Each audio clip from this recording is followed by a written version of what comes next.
Bismillahirrahmanirrahim. Assalamualaikum warahmatullahi wabarakatuh. Waalaikumsalam warahmatullahi wabarakatuh. Sekalian yang telah hadir di room kegiatan hari ini, terima kasih atas kehadiran Bapak Ibu sekalian memenuhi undangan saya terkait dengan pelaksanaan webinar sebagai aksi nyata kegiatan CPG saya di Guru Pembelajar. Yang akan saya sampaikan ataupun yang akan saya sharing kepada Bapak Ibu sekalian adalah terkait dengan budaya positif yang ada di sekolah. Untuk mempercepat kegiatan, mari kita sama-sama membuka kegiatan ini dengan pembacaan basmalah bersama-sama. Bismillahirrahmanirrahim. Bismillahirrahmanirrahim. Izinkan Bapak Ibu sekalian saya untuk share screen terkait dengan aksi budaya nyatanya.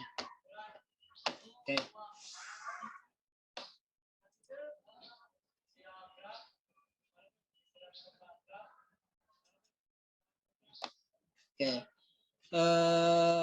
Bisa terlihat Bapak Ibu sekalian? Aksi budaya nyata yang ingin saya sampaikan adalah tentang budaya positif.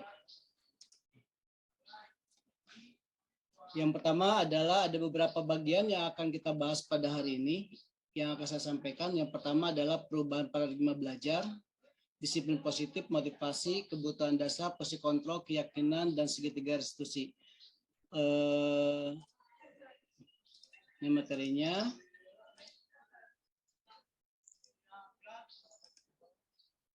Terkait dengan perubahan paradigma belajar, perlu saya sampaikan bahwasanya kita ini mengalami sesuatu yang namanya bagaimana kita mempertahankan sebuah pendapat kita ya, sebuah pendapat, sebuah hal yang sangat bermanfaat bagi kita ataupun yang sangat penting bagi kita. Di sini salah satu contohnya adalah jika Anda dan teman Anda akan melakukan suatu kegiatan, cobalah buka. Jadi kita coba menggenggam gitu, menggenggam tangan kita. Lalu di dalam genggaman kita itu ada sesuatu yang sangat berharga gitu ya. Nah, genggaman ini bisa dibuka atau tidak dibuka tergantung dari kitanya gitu ya. Jadi kita bisa membuka atau tidak membuka tergantung dari kitanya.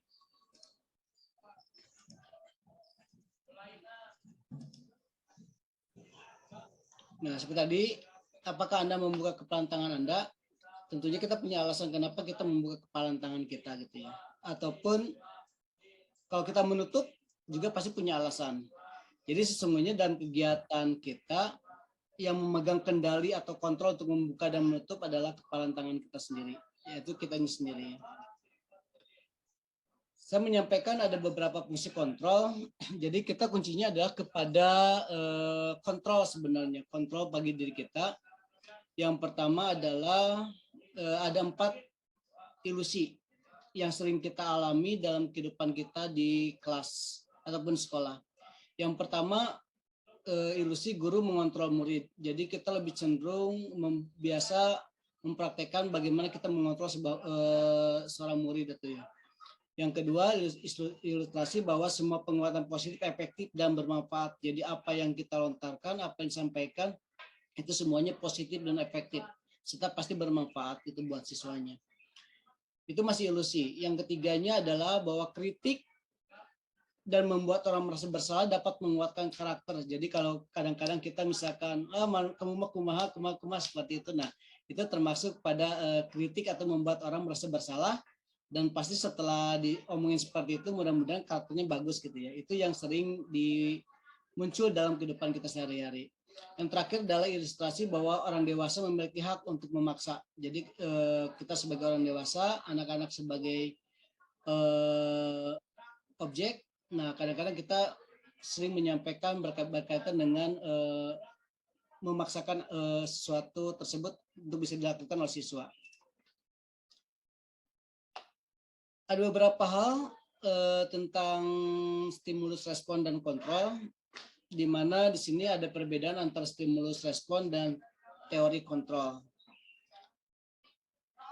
Realitas kebutuhan atau kebutuhan kita sama, ternyata kebutuhan kita berbeda. Jadi sebenarnya kalau kita pikirkan kebutuhan kita sama ini kebutuhannya gitu ya, tapi ternyata dalam pelaksanaannya setiap anak memiliki kebutuhan yang berbeda gitu ya. Itu yang memang harus kita pastikan. Yang kedua, semua orang melihat hal yang sama, setiap orang melihat gambaran yang berbeda. Nah, seperti hari kita di kelas, mungkin kita melihat anak menganggap kita sama gitu ya, tetapi sebenarnya apa yang digambarkan oleh siswa itu sendiri berbeda.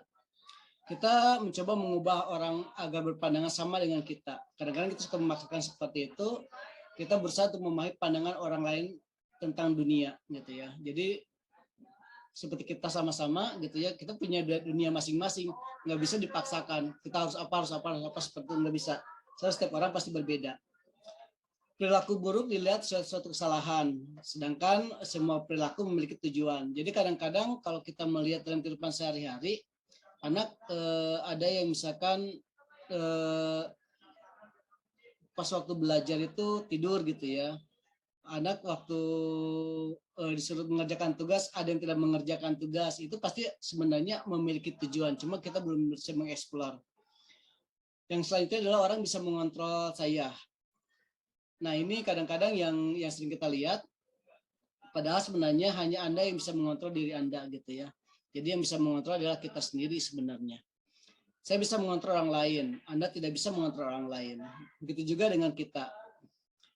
Yang selanjutnya pemaksaan ada pada bujukan dan saat gagal gitu ya. Kolaborasi dan konsensus menciptakan pilihan yang baru. Jadi sebenarnya kita lebih cenderung nanti diharapkan untuk bisa berkolaborasi. Dengan siapapun juga kita bisa berkolaborasi. Model berpikir menang kalah, model berpikir menang-menang. Nah ini yang sangat sulit untuk kita laksanakan, yaitu model berpikir menang-menang. Jadi siapapun yang melaksanakan itu semuanya merasa senang gitu ya. Next selanjutnya itu paradigmanya. Nah bagaimana disiplin positif? Udah upgrade nih. Bagaimana disiplin pasti menerapkan disiplin tanpa kekerasan. Nah di sini ketika kita mendengar disiplin, apa yang terbenak dalam diri kita adalah mengurungkan disiplin dengan tata tertib gitu ya. Jadi kita lebih cenderung yang namanya dengan disiplin itu adalah tata tertib, aturan, kepatuhan terhadap apa yang telah menjadi kesepakatan. Makna disiplin di sini menurut Ki Hajar Dewantara, untuk menciptakan murid yang merdeka, syarat utama adalah harus disiplin. Nah, disiplinnya di mana? Disiplinnya harus disiplin internal. Jadi harus muncul dalam diri kita masing-masing. Kita bisa berdisiplin sebagus apapun peraturan, kalau kitanya tidak mau melaksanakan disiplin itu sendiri, itu kan sulit. Jadi memang motivasi yang harus muncul itu adalah motivasi internal.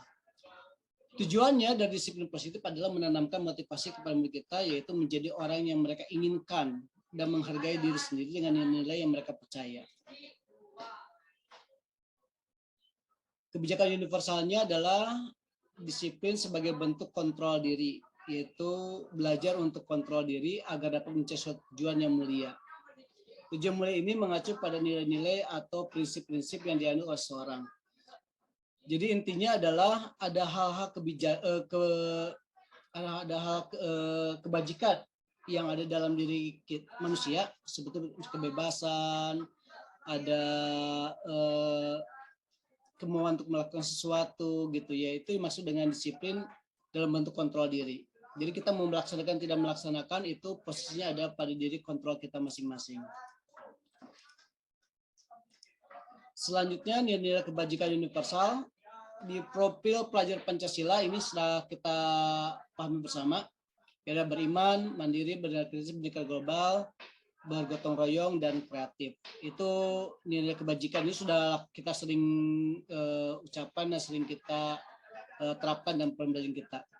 Selanjutnya kebijakan universal yang lainnya adalah ada 9 pilar karakter. Sama, ini hampir juga sama dengan yang tadi, yaitu cinta Tuhan, kemandirian, jujur, hormat, santun, dermawan, percaya diri, kepemimpinan, baik, toleransi, dan kedamaian dan kesatuan. Ini juga sama. Sebenarnya dalam kehidupan kita sehari-hari di sekolah ini sudah banyak terjadi, cuma kadang-kadang kita tidak secara utuh memaknai sebenarnya.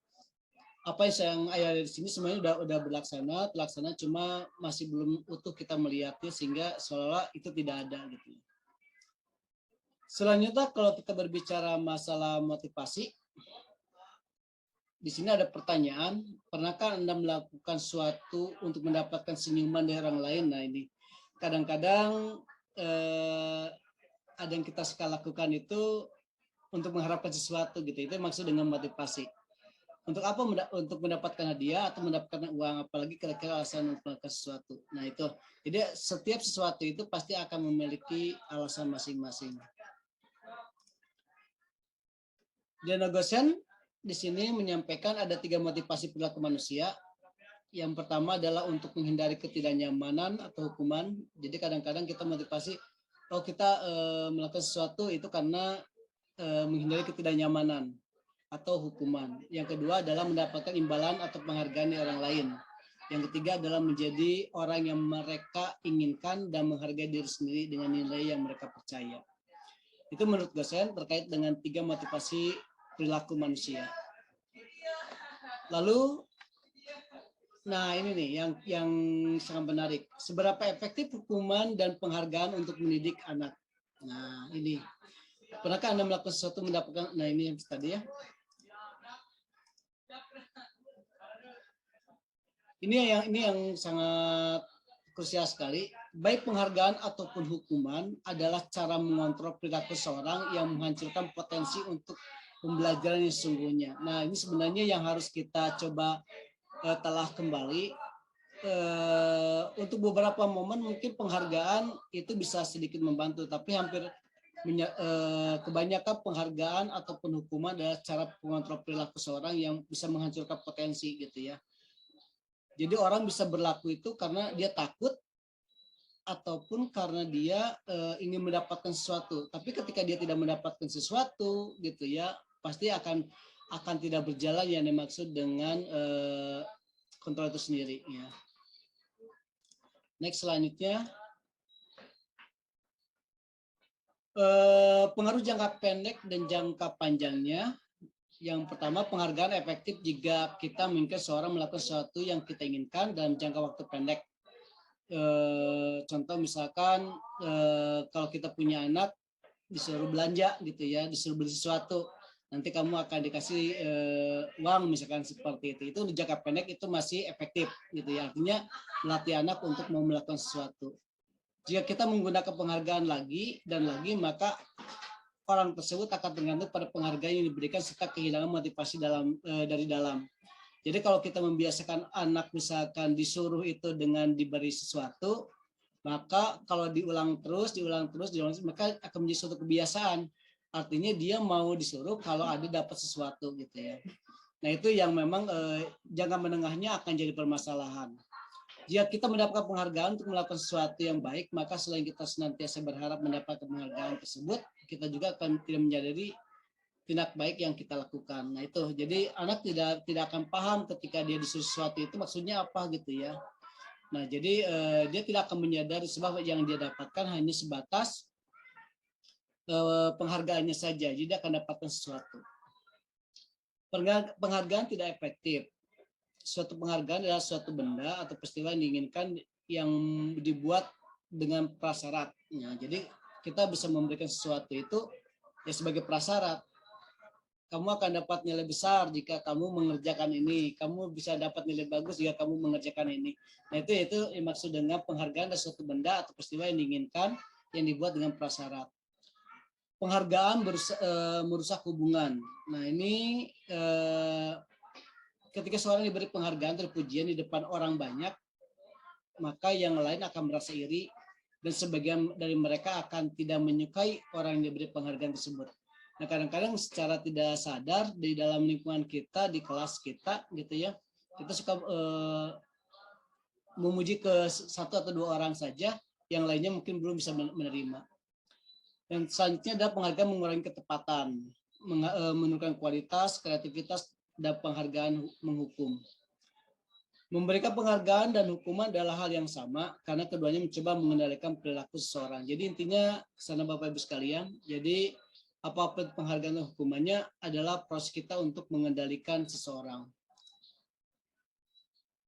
Selanjutnya restitusi. Apa itu dimaksud dengan restitusi? Restitusi adalah proses menciptakan kondisi bagi murid untuk memperbaiki kesalahan mereka sehingga mereka kembali kepada kelompok mereka dengan karakter yang lebih kuat. Nah, ini yang paling penting dalam keberadaan kita di sekolah, yaitu melaksanakan restitusi. Ciri restitusi di sini, restitusi bukan untuk menebus kesalahan, namun untuk belajar dari kesalahan. Jadi ketika kita misalkan ada anak buang sampah, nah kita tidak langsung menyalahkan anak tersebut. Kamu sampahnya tuh dibuang atau gimana gitu, yang enggak seperti itu. Tapi posisinya adalah kenapa anak melakukan kesalahan tersebut, kenapa anak membuang sampah sembarangan, misalkan seperti itu. Terus restitusi adalah memperbaiki hubungan. Restitusi adalah tawaran bukan paksaan. Jadi kita memberikan tawaran kepada anak untuk memperbaiki dirinya. Restitusi menuntun untuk melihat ke dalam diri. Restitusi mencari kebutuhan dasar yang mendasari tindakan. Restitusi adalah cara yang paling baik. Dan seterusnya ya, Bapak Ibu sekalian. Selanjutnya, nah untuk menghasilkan restitusi tersebut, langkah pertama adalah kita membuat keyakinan kelas. Nah ini keyakinan kelas, ini bisa kita coba nanti. Keyakinan kelas dibuat untuk memperoleh disiplin diri. Jadi keyakinan kelas itu adalah keyakinan yang dimiliki oleh seluruh anggota kelas itu sendiri, gitu ya. Siswa, jadi lebih cenderung siswa yang menentukan sendiri keyakinan kelasnya. Saya mau berbuat apa, saya mau seperti apa, itu mereka yang menentukan sendiri. Di sini ada beberapa prosedur untuk membentuk keyakinan kelas atau sekolah. Itu pertama dari surat pendapat, terus yang kedua adalah mencatat masukan-masukan siswa tersebut. Jadi kita menampung semua masukan dari siswa. Terus selanjutnya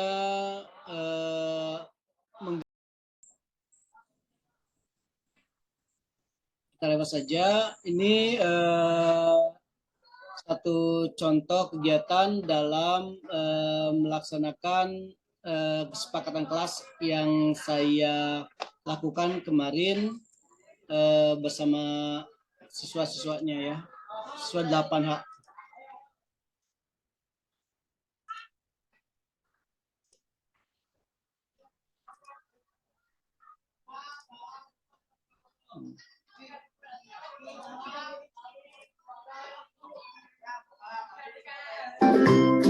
Ini beberapa langkahnya Bapak Ibu sekalian.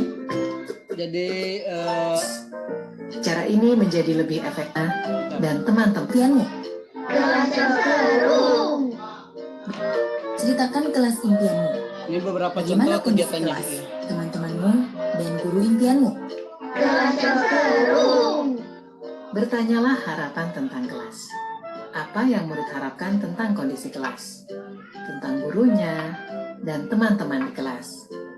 Kemudian tulis hasil diskusi tersebut di papan atau dalam poster.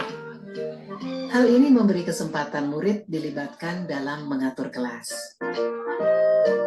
Lakukan diskusi untuk mendapatkan umpan balik dari murid. Jelas tentang ketika ada yang terlewati, pandu murid untuk menambahkan tujuan lain yang terlupakan atau menghapus tujuan yang tidak utama.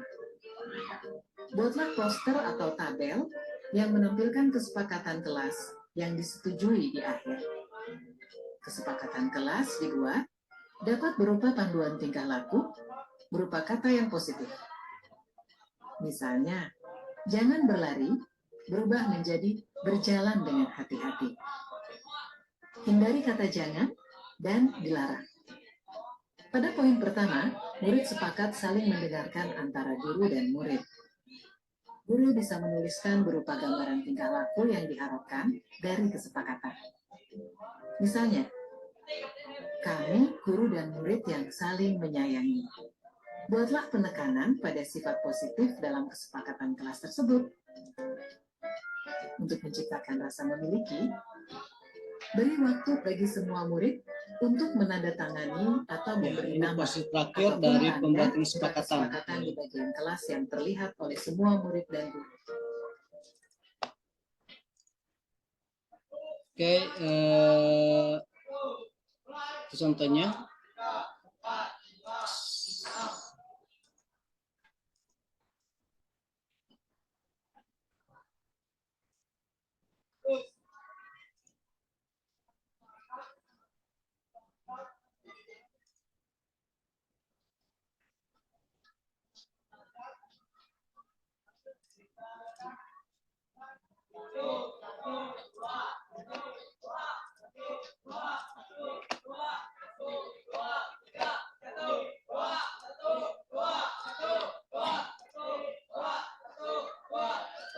Perhatikan umur perkembangan murid.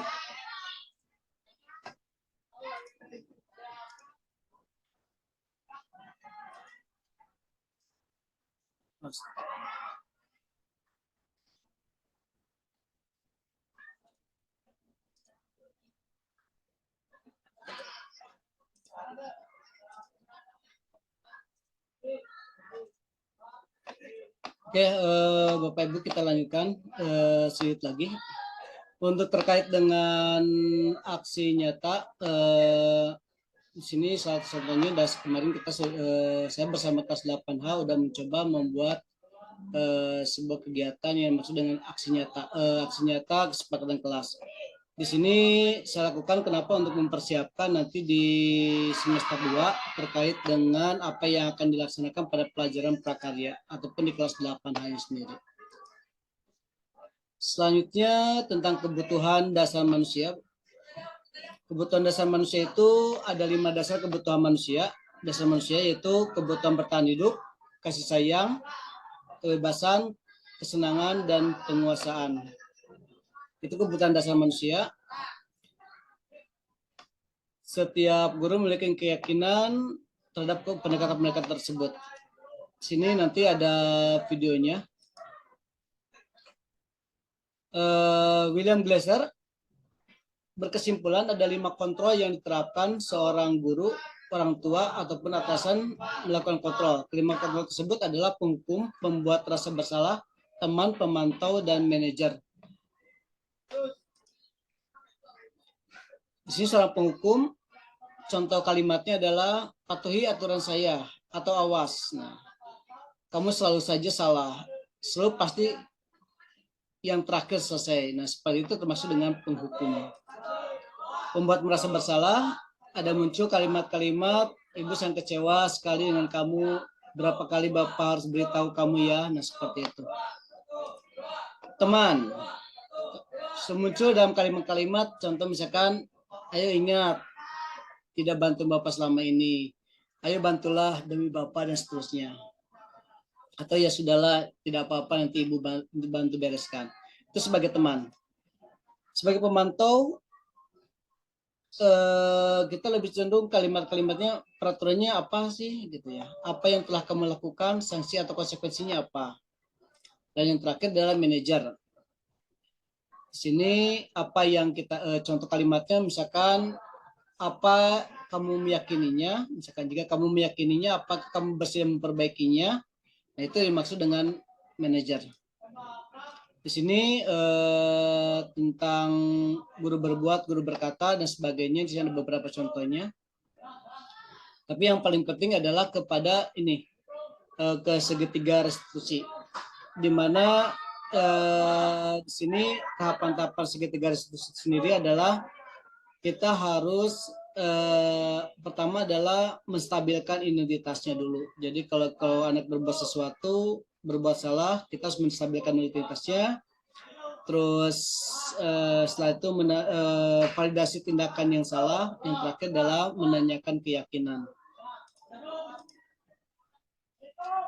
Ini juga ada videonya yang saya sampaikan terkait dengan segitiga restitusi. Ya. Sorry.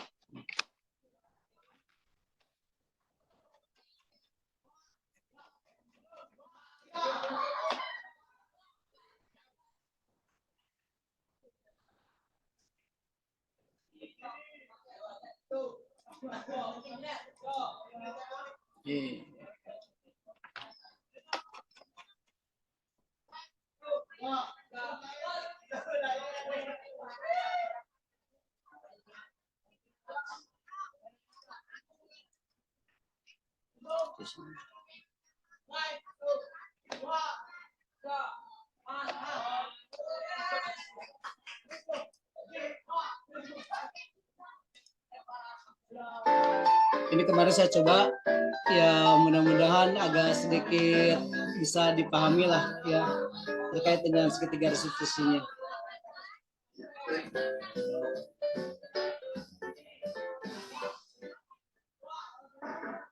Assalamualaikum. Waalaikumsalam. Ya, setelah ada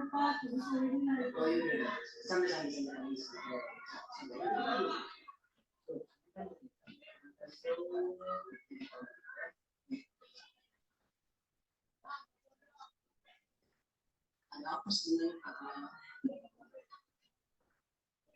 Iya Pak, tadi saya dimarahin oleh guru gara-gara saya menggunakan jaket sakit istirahat. Sudah, ya apa-apa.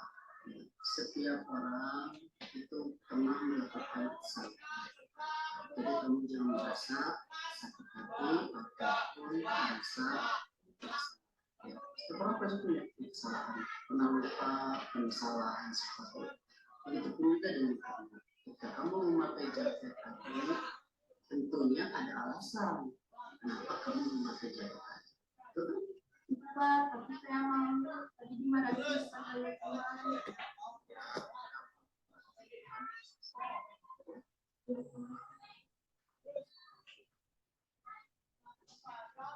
Sebenarnya kamu tadi pakai jaket itu alasannya apa Pak? Ya Pak, sebenarnya saya agak sedikit flu dan kegiatan, tapi saya lupa meminta izin ke tiket untuk menggunakan jaket Pak. Tuh, kamu udah bagus begitu, udah punya pikiran, udah bertanggung jawab kalau begitu. Nah, berkaitan dengan keyakinan kamu, kira-kira ketika kamu melakukan kesalahan tersebut, apa keyakinan yang ingin kamu tunjukkan? Saya mengambil Keyakinan apa yang kamu sangat disiplin Pak. terus disiplin itu penting tidak? Siap penting Pak. Kalau menurut kamu disiplin itu penting, kira-kira tindakan apa yang akan kamu lakukan yang agar di kemudian hari kejadian tersebut tidak terulang kembali? Saya akan minta izin dulu Pak untuk menggunakan jaket saat saya sakit. Bagus begitu. Andai kata nanti ke depannya para sudah memperbaiki sikap tersebut, apa yang akan Paras dapatkan dari perbaikan tersebut? Siap Pak, saya akan menjadi orang yang lebih mandiri dan lebih baik Pak.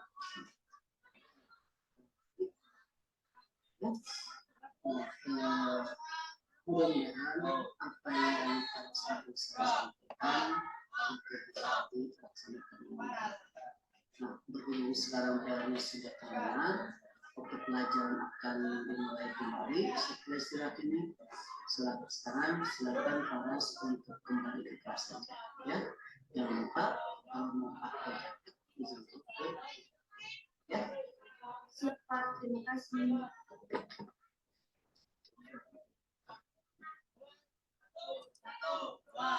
Oke, itu salah satu contoh kegiatan yang saya lakukan kemarin sebagai bukti dari tugas yang harus dilaksanakan oleh saya terkait dengan segitiga restitusi. Nah, itu saja Bapak Ibu sekalian yang bisa saya share kepada Bapak Ibu sekalian terkait dengan budaya positif yang harus dikembangkan bagi kita sebagai seorang pendidik di sekolah kita. Mudah-mudahan apa yang saya sampaikan bisa berguna dan bermanfaat, bisa menambahkan wawasan untuk Bapak dan Ibu sekalian. Terima kasih atas dukungan Bapak Ibu sekalian dalam kegiatan webinar ini. Mohon maaf bila banyak kendala dan ketidaksempurnaan dalam pelaksanaan kegiatan ini. Sekali lagi saya ucapkan terima kasih kepada Bapak Ibu sekalian. Mudah-mudahan apa yang saya lakukan ini bisa menjadikan saya menjadi lebih baik dan menjadi motivasi buat Bapak Ibu sekalian juga dalam proses kegiatan kita di sekolah. Itu aja Bapak Ibu sekalian. Terima kasih atas perhatiannya. Wassalamualaikum warahmatullahi wabarakatuh.